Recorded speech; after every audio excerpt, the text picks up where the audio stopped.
علاش دابا هو حرر الاقتصاد يعني الماليه ديال الدوله من واحد الثقل اللي وصل 50 مليار درهم سنويا.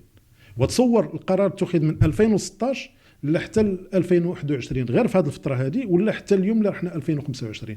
تصور ان كل سنه خاص تحط 50 مليار ديال الدرهم، ضربها في 10 سنين 250 مليار اللي كان المغرب خصو يخلص في المقاصه.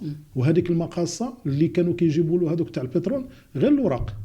راك شتي السؤال ديال اللي تطرح البارح مع السيده وزيره الانتقال الطاقي، اللي اليوم بالرغم من ان البترول قل من $60 مازال كنلقاو المحطات الثمن ديالو مرتفع على حسب المتخصصين بدرهم حتى 2 دراهم. ايوا هنا مسؤوليه السي بالكيران. لا وكي غنديروا دابا؟ لا ماشي كنا كنشيو المازوت 7 دراهم. انا كنقول لك بقات كدير 7 دراهم في وقت السي بالكيران، بقات كدير 7 دراهم ما طلعتش.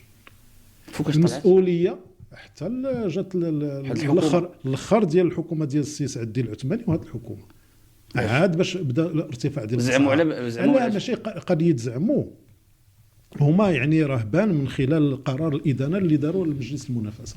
مجلس المنافسه اللي ما دارش شغله